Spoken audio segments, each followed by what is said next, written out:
In this lesson, 1.1, Finding a Job, we're going to, I know this may be a little bit of a spoiler alert, but we're going to look into finding a job. It's almost like the title tells us everything we need to know.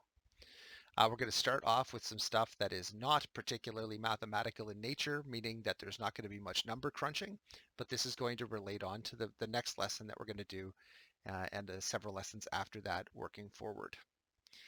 Now, some of the stuff that we're going to do in here, I'm going to get you started on, but I want you to kind of pause, think about it on your own, and fill in some of your own blanks, your own solutions with your own opinions and ideas, because obviously there is no one right answer to many of these questions. A lot of this is going to be opinion, and a lot of it is going to depend on what it is that you're looking for. I can't tell you what the one right job to go for is. Everybody wants to get a different job. So let's start off by just looking at what factors you should consider when looking for a job. I'm going to start off with a couple of the really basic ones, and then I'm going to give you some time to think about some of the other factors that might be important to you. So I'm just going to give you a few here, but one of the factors that you're really going to want to concern yourself with is pay. And what I mean by that is how much money are you going to get from actually doing this job?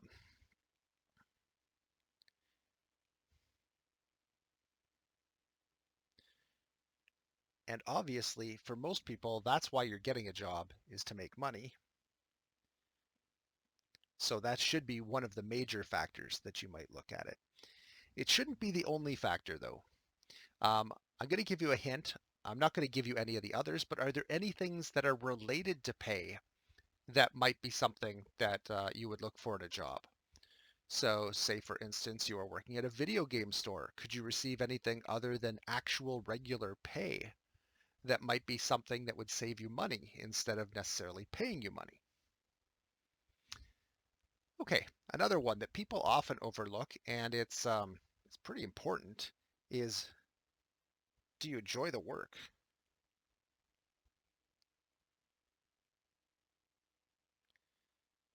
And I don't know how much detail we need to write down beside that one. Just I don't know. Do you? So, for instance, if I was going to be making the same amount of money and I had two choices, I could be working selling video games or I could be working selling clothing. Um, you've probably seen me in the videos before. Clearly, I'm not much of a fashionista. I don't necessarily care for nice clothing or for lots of clothing or for expensive clothing, but I really do enjoy video games. So if those two jobs are equal in pretty much every other way, then yeah, I'm going to take the one that I definitely enjoy more. One more factor I'll give you an example of before I let you think about your own is where is it?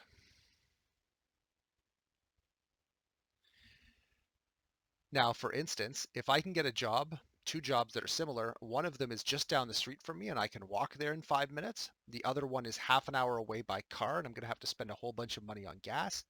I might choose the one that's closer. So it could be distance. It could be a whole bunch of other things as well. Maybe one of them is in a bad part of town or a part of town you don't like going to. Maybe one of them is near a place that you like to go anyway. So for instance, if you're someone who goes to the mall regularly, getting a job in the mall might be helpful. Maybe it'll save you some trips. If you're already there on a regular basis, you don't have to go as often when you're not working. So those are a couple of things to consider. Now there are a whole bunch of others, and this is where I want you to just pause the video for a few minutes, think about it. I'd like you to find at least 4 other factors that you can think of. If you're really stuck, feel free to Google it and see if you can find some ideas, but try to find at least 4 other factors that might affect, what you're looking for in a job. And if you can, fill in the rest of the sheet. I think there's actually 10 blanks. So 1, 2, 3, 4, 5, 6, 7 more blanks. So if you want to pause the video and do that, the more you can come up with, the more that you can really show an understanding of this and the more that you can find the really good ones.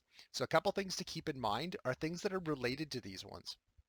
Is there anything similar to pay that might make a difference? Um, I'll give you another hint on this one. If any of you have ever needed braces or a trip to the dentist, that might be something that not necessarily pay would pay for, but something else might pay for. Um, do you enjoy doing the work? Are you qualified to do the work? Can you do the work? Do you have whatever certifications are needed? I think I just gave you one, but I'm not going to write it down. I'm going to make you do that. And where is it is important, but a location's not the only thing that you might want to care about. I'll give you a clue. Some of you may like to stay up late at night, and some of you might like to sleep in during the day. Some of you may be the other way around. That might have something to do with what you might look for in a job. Okay, so pause the video now and fill in that table. And when you're done, hit unpause and come back. Okay, now I know somebody out there is thinking, you didn't give us enough time to fill in the table. I did, you didn't pause. So if you still need to finish stuff off, pause. Pause now, go do that, come back. All right, on our second page here, we've got several job ads. Now, I will admit that these are, some of them are a little bit older. I've been using this sheet for a while, but were all realistic job ads. They were all real job ads at one point. So let's just look through them and see what kind of stuff is there. So I'm going to give you just a moment. Well, I'll give you as much time as you need because you can pause the video. And if you can just skim over those and just kind of see what kind of stuff is in each of those job ads, then we'll come back and answer some questions. So pause now, read those over, and then come back. Okay, I'm going to continue assuming that you've actually kind of taken a quick look at these. And I just want to look at some of the questions below. We have a few different job ads and some questions about them. So we're looking for things like what personal characteristics are needed. So some job ads will actually describe the kind of person they're looking for. Obviously, if you're an introvert, being like a tour guide is probably not a great idea. Likewise, if you don't like old people, working with old people is probably a horrible idea. Things like that. What education is needed? This comes down to, are you qualified for the job, or do you think that you can get the job? What experience is needed? Many jobs do actually ask you to have some sort of experience. This often comes into play, like say for instance, you're trying to get a job cooking in a restaurant. They may expect you to have done some cooking before and be able to justify that. How will you be paid? So does it tell you what method of pay you get? And this is something that we're going to be getting into over the next few lessons after this one. And are you qualified to apply? So this is going to be linked back up into the education needed, but it could be beyond education. So it could require things like, for instance, if the job requires you to drive. So if you're doing a delivery job where you're required to drive and you don't have a driver's license, then you are definitely not qualified for that job. Okay, so let's think about those and read the one for childcare worker. We have a caring childcare worker required immediately for childcare facility in the north end of the city. ECE certification required. Now, you may see something like this in a job ad.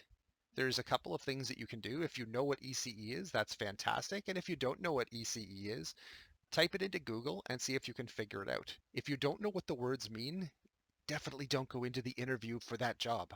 That doesn't mean you can't apply to it. It just means you have to figure out whether or not you meet those qualifications. And no employer's ever impressed if you walk in for a job and don't know what the words mean. I will verify that the hard way. So ECE actually stands for Early Childhood Education. It tends to be people that work with like daycare or elementary students. The salary is $29,500 per year, and we'll talk more about salary in the next lesson, or the lesson after that. I can't remember. It's coming up anyway. Oh, and it comes with an excellent benefits package. If you had trouble filling in all the last page, you may want to go back. I think that may be one of the things that you might want to factor into whether or not you want a job. And it says to fax your resume to 555-4500, which clearly dates this ad since nobody faxes anymore. Okay, so can we answer the questions about this? What personal characteristics are needed? You put down things like caring, likes kids, etc. What education is needed? Now, it doesn't specifically say you have to be high school graduate, but it does say you have to have an ECE certification, and that is actually a college program. So I'm going to actually put this under education, ECE certification, although you could put that down under the ECE thing there. And I'm going to put down right now, since I'm guessing none of you have an ECE certification, have gone to college for that, I'm going to say no, we do not qualify for that job. Not at this time. But keep in mind that this might be something that you're looking at down the road. I mean, the skill that you're using here is going to be the same skill that you're using when you're 30 years old looking for a job. What experience is needed? I don't recall it saying any experience. Did it say that we need experience? It says it's at the north end of the city. It says it's required immediately, gives salary and benefits. It doesn't say anything about experience needed. But I'm sure that if you went in with experience and said you helped a parent take care of siblings that were younger, if you did some babysitting, something like that, those would be things that might be beneficial. So even if it doesn't state experience, if you can come up with things that might be good in a job interview, things to mention, that's always a fantastic idea. How will you be paid? Now that one was pretty clearly stated for us. It says that there's a salary of $29,500 a year. It does say that there is a benefits package, so I'm going to just make a little note of that. Salary, $29,500. I put commas between the thousands and the non-thousands part every 3 digits. That's technically an American way of doing things, but just so you're aware that that's how I write numbers. I know that they just had a space in the question. Technically not salary, but I'm going to put down the benefits here as well. Something to keep in mind, because even though benefits aren't giving you money in your pocket, they're saving money from leaving your pocket should you need things like dental care, eyeglasses, braces, medication, other stuff. So benefits do translate into more money in your pocket, even if it's not directly in cash. Okay, so hopefully you didn't find that too painful to fill out. Now what I'd like you to do is just take a couple of minutes, pause the video again, and go back and do the same thing for the sales help, the entry-level clerk, and the server. So find those jobs up here, and then fill in the questions, the blanks below, just the way we did right here. Moving along. Again, assuming you've paused and finished that part, I'll continue with comparing jobs. So I've got 2 different jobs listed here, job 1 and job 2. Let me just read them over carefully to make sure I understand what they mean. So the first one is a landscape laborer wanted. Landscaping, that usually means you're working outside, mowing lawns, cleaning up gardens, digging holes, moving rocks, stuff like that. And then it says M-F 8-4 some OT. So I think many people probably can figure out what that means, but if you're not sure, look into it, Google it, see if you can figure it out from context. So MF means Monday to Friday, so it's a regular week job. 8 to 4, I'm assuming means 8 a.m. to 4 p.m. since most landscapers I see do not work in the middle of the night. And some OT, that's referring to overtime, which means that you may get additional work available in the evenings or on the weekends. That, of course, would depend on the employer and your availability and a whole bunch of other things. $14.75 to start. It doesn't say this, but I'm pretty sure that's an hourly rate. Most things are. And call Dan at that number. I wouldn't call Dan. I really don't know what that number goes to, but it looks like a real number. If you're bored. Job 2, general laborer wanted.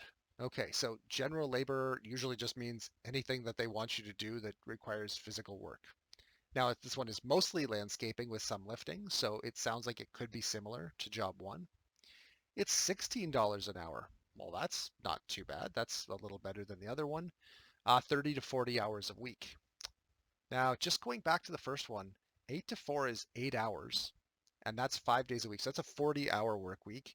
This one could be less hours at slightly more an hour, but you may not take home as much money, even though you're making more per hour. And it does have some weekends included.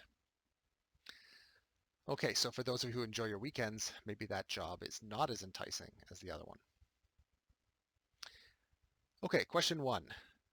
Given that each job includes a 30-minute unpaid lunch period, okay, so that some jobs will give you a paid lunch, some will not. What you should do is look into whatever job you're getting at whatever time. There are labor laws that say what your employer has to give you as far as paid breaks and things like that, how long they have to be and how often. I'm not going to go into those here because honestly, they've changed a couple times over the last several years, and it's better that instead of trying to teach you something and pretending it's set in stone, you look it up when you go get a job and make sure that it's followed. There's also slightly different rules depending on what the nature of the work is. Okay, so these jobs both include a 30-minute unpaid lunch period. How many regular hours per day will you work at job 1? So 8 to 4 is 8 hours. However, once we take off a half-hour break, we're only going to work 7.5 hours. And how many hours per week will we work at job 1? Well, we got 5 days, Monday to Friday, times 7.5 hours. And at this point, you can pick up your calculator and figure out what that's going to be, or you could try and do it in your head. I think the answer is going to be 37.5 hours.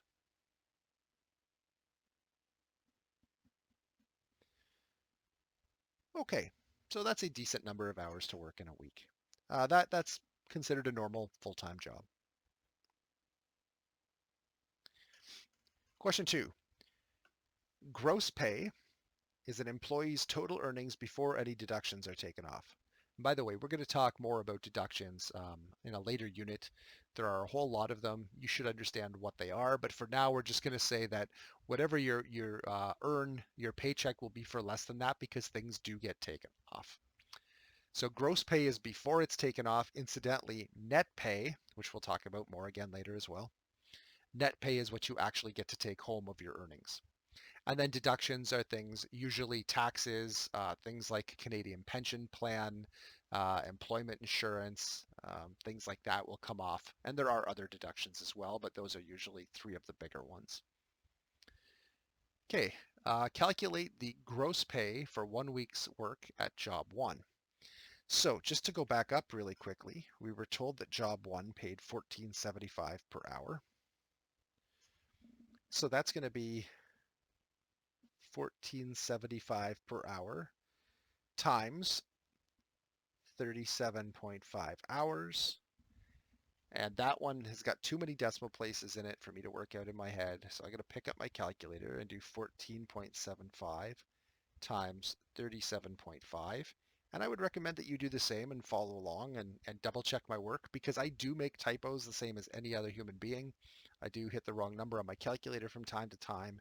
And you want to make sure that your work is good, even if mine is wrong. Okay, my number I think looks kind of reasonable. I'm going to write down over on the side here exactly what my calculator says. It says 553.125. However, that seems like a weird amount of money because money tends to be reported down to 2 decimal places because we have dollars and cents. So that's going to be $553. And then that would be $0.125 or 12.5 cents. And I'm going to round that up to 13 cents. So always express dollars. If it happens to be a whole number of dollars, you can express it without any decimals. But if you are putting decimals in, always just include 2. Including 1 is kind of weird. Including more than 2 is also pretty weird. So 2 decimal places when we're talking about money. Question 3. Calculate the range of gross pay per week that is possible at job 2. So job 2 takes us between 30 and 40 hours. So we don't know what exactly we're going to get, but we can kind of figure out the lowest amount we'll get paid and the highest amount. Just a quick reminder for job 2 that was $16 per hour. So what I'm going to do here is say $16 times 30, and that would equal $480. Okay, so our other job one was 553. Even though this pays more an hour, you're taking home, $73 less a week. Maybe that's not okay. Now we could have 40 hours a week. So that would be $60 times 40. And that would be $640. And if you're not sure, use your calculator. Okay, so notice I didn't put decimal places here because they were whole numbers of dollars. It's not necessary. If you'd like to, though, you can always put the .00. And it's not uncommon to write the two decimal places up high like that when we're talking about money. It's also not necessary to do it. So now we start to get into some opinion questions. I'm not going to write the answers down to this because your answers will be different than mine, and your answers are the ones that are important here. So for question 4, if both jobs are offered to you, which one would you accept? So look back at job 1 and job 2. There was more information other than just the financial stuff, but I mean, they were similar jobs. They were both landscaping. One of them was Monday to Friday, kind of normal workday hours. The other one was some weekends. Is there a preference you would have? Is there a reason you would like one job over the other? And then, of course, for part B is just tell me some of the reasons that you would choose one job over the other. Now, there's a whole bunch of things you don't know about these jobs. You don't know where they are. You don't know who the boss is. You don't know like any of those details. So just based on what you've seen, is there a reason that you would have one preference over another? So fill in question 4, and you can pause until you're done that, and then when you're done, you can move on. Okay, for our next question, we have a local newspaper's website with 3 ads for cooks. So these are all similar jobs. They may not be the same. There's not a lot of information given here, but there's a little bit. So let's just take a look at them. Job 1 says we have 2 full-time cooks wanted immediately, $16.50 an hour, apply in person at Old Town Grill, or Oldie Towny Grilly, depending on how your English is. Job 2, kitchen prep and line cooks. Again, if you're not sure what a line cook is, you may want to just Google that. It's basically just what most cooks are in restaurants that aren't like fine dining. So the person who makes French fries and burgers and stuff is just a line cook. They tend to be kind of a lower end of chef. And kitchen prep would be somebody who does things like, for instance, takes out burger patties in the morning to thaw them, cuts up lettuce, cleans things, that kind of stuff. Mostly preparing food for the day. Experience an asset, but not necessary. Okay, that's good if you don't have any experience. It pays $15.25 an hour plus a percentage of tips. So you may not know this, but many restaurants, obviously when you go to a restaurant, many restaurants you'll tip the waiter or waitress. But what some people don't know is that those tips go into a pool, and some of that goes to other people that work in the restaurant, not just the waiters and waitresses, because those people also have some bearing on the person's experience. People tip well if they had a good experience. Often comes down to whether or not they had good food. So the chef usually gets in on that a little bit. And for this one, we apply in person at 231 Street or St. Paul Street West. I don't know where that is, probably not in Kitchener. Job 3, cook wanted for residential boarding school. Okay, so that would be not to be confused with a residential school, but this could be a job working at like a school, a private school where students stay overnight. That is very, very different than a residential school. Residential school is very bad. Not that I've really had great experiences with boarding schools in general, but anyway. Competitive pay and benefits, papers required. What papers is it requiring? There's a question for us. So if you're not sure, and I'll be honest, I'm not positive. This was a real ad. I think I changed the phone numbers and stuff, but this was a real ad. Papers required, if you Google it, what you might find is there are certain jobs that will require like certification. So there's a Red Seal cook, for instance.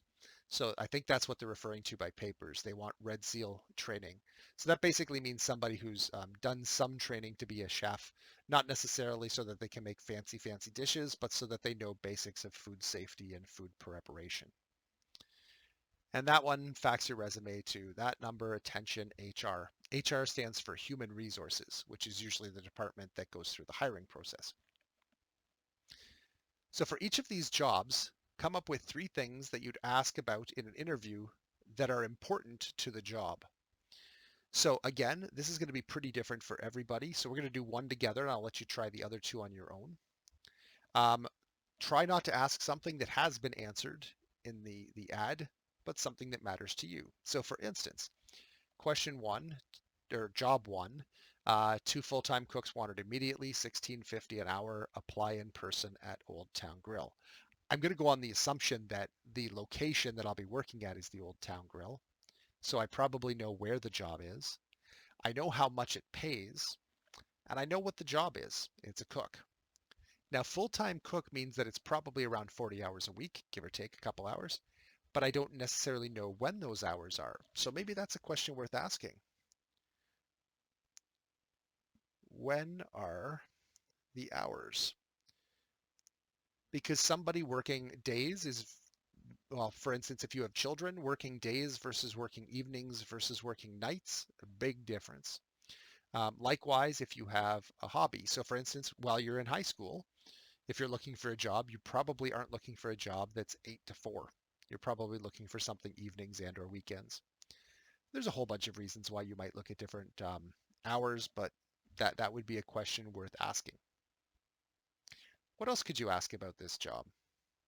Um, you could ask if it comes with any perks or benefits.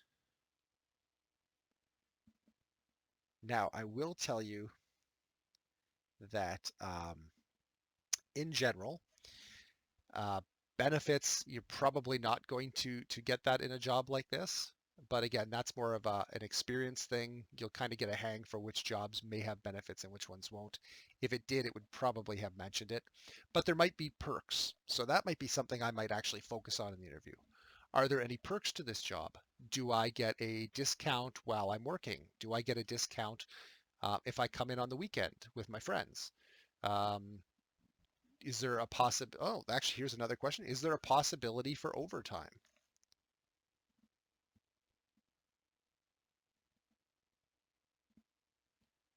or extra hours? And then there's a million other questions you could ask. How many other people work there? So this says 2 full-time cooks wanted immediately, so you know there's going to be at least 2, but maybe there's 10.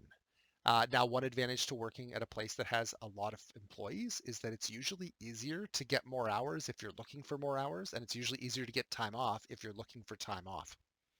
So for instance, if you're working at McDonald's and there's like 50 people, you only need to find one of them to take your shift so you can go to a party Friday night.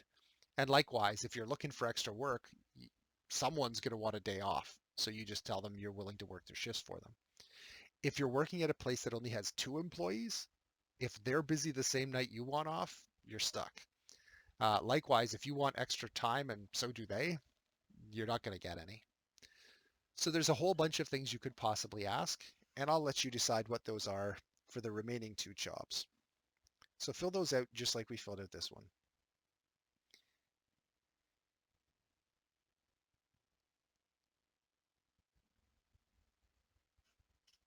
Okay, assuming you've done that, let's take a look at question 6. This is our last page, thankfully. Lesson's getting long. At which job can a cook earn the most money? Okay, so looking at the jobs above, the first job was $16.50 an hour. That one's pretty straightforward. We know exactly what that means. Second one, $15.25 an hour plus percentage of the tips. That's very specific, but we have no idea what kind of tips the place could get. I could be getting $5 a shift in tips. I could be getting $50 a shift in tips. Depends on the place and when I'm working. And competitive pay and benefits. Well, other than the words competitive, I don't know what that means. I don't know if that means $15 an hour or $20 an hour. And there's a pretty big difference between those two. So below, I did fill in some extra information here to help us actually make a decision. If job one averages 45 hours a week, how much would we make in a week at that job? So I'm just going to put down here 1650 times 45. I will pull up my calculator, as will you, and double check that my math is correct. And if it's not, double check yours. And if mine still looks wrong to you, then chances are I made a mistake. So this looks like we'd be making 742.50 a week. Now my calculator just said 742.5, but I know that means 50 cents. The second one, we work 40 hours a week, and we're not told how many tips, what percent we're getting, or how many total tips we would have gone into the pot, but we're told that we get about 85 of it. So if we worked a 40-hour week, that would be 1525 times 40. So 15.25 times 40 is 610. And then 610 plus 85 in tips would be $695. Okay, so if that was a realistic amount of tips, maybe it is, maybe it isn't. It looks like it's still not quite as good as our other job. Now, it's also 5 less hours. So maybe you don't care enough to work that extra 5 hours to make an extra 40, almost $50. Who knows? Job 3, we make $20.50 per hour for a 35-hour week, and it offers prescription drugs and dental benefits. Okay, so let's just start off with the $20.50 an hour times 35 hours. And when I punch that in the calculator, I'm getting out $717.50. Okay, so that one's a little bit less than the first job, but it's also 15 or 10 less hours a week. That's pretty cool. And we get also drugs and dental. Don't get your hopes up. I'm sure there's just prescription drugs. Drugs and dental provided. Okay, so again, depending on the individual, this may be a fantastic thing. This may not be a big deal. Depends how old you are, what kind of problems you have. But I will tell you that several things, especially dental, can go up in price pretty quickly. Same with drugs. If you've got a pretty basic prescription, maybe it's like $10 every month. Maybe that's not a big deal. If you've got a prescription that's more like $100 a week, ooh, that's a pretty big deal. Dental, you might pay $200 a year to get your teeth cleaned. You could pay $800 a year if you got a couple cavities, you need a root canal. Could be going over $1,000 pretty easily. So dental may be worth something. So even though it's not money in your pocket, it's money that will stay in your pocket because you don't have to pay for something outside of that. So I do want to really emphasize that benefits are a very, very big thing to consider when you're looking at jobs. Even if the amount of money that you're going to be taking in is a fair bit less, benefits are fantastic. Part B. A pay package is a total value, not just money you'll receive for the work you do. Might receiving benefits make job 3 more attractive? And the answer is yes, obviously. As far as explain why, I'm not going to write it down. We just talked about it. We talked about why it's more important. So yes, maybe you'll make $20 less a week, but if you save $1,000 a year, it definitely makes up for the difference. It also makes a big deal, kind of peace of mind, because if you don't have benefits, say for instance, you don't have dental, and you've got a really sore tooth, a lot of people just won't go to the dentist because they're like, oh, this is going to cost like $500. I just don't want to spend it, you know? And then you live with that pain for a while. Whereas if you got benefits, you're like, well, my tooth feels kind of funny. I think I'm just going to go have them check it out. It's covered and life is good. Same thing with prescription drugs. People who don't have prescription drug benefits often will forego drugs they should be taking to make them either healthier or less sick or feel better. And those are all worth something more than money. So consider that. And the last thing that we're going to do here, question 7, I'm not going to do any of this. You're going to do this. Collect information about 2 jobs that interest you and that are currently available in your area. Use 2 different sources. So go on the internet, do job searches, or if you've got a newspaper, you can look to see if there's anything in there. It says copy or attach the ads or job descriptions. So either jot down the website that you got it from. If you're typing it up, cutting and pasting the URL would be fantastic. Something that you can go find that job or at least that information from. And then answer the questions. Do all of the ads contain the same information? Spoiler alert, they won't. And what are the similarities and differences between the jobs? And then part B, what are 3 things other than money that might affect whether you consider a certain job? So go back to the things we've talked about, things from the first page, anything else we've said, and decide if you would like one job over the other when you consider them as a full package, which is not just money, it's money and everything else about the job. Some of which may save you money, some of them may make your life more, I don't know what word I'm looking for, make your life better in general. And because of that, you may take one job, even if it does pay a little bit less. But that's completely up to you. So to finish off this lesson, I'll let you go and find those 2 jobs, and we can talk about those later. All right, good luck in your job hunt, and we will see you in the next lesson.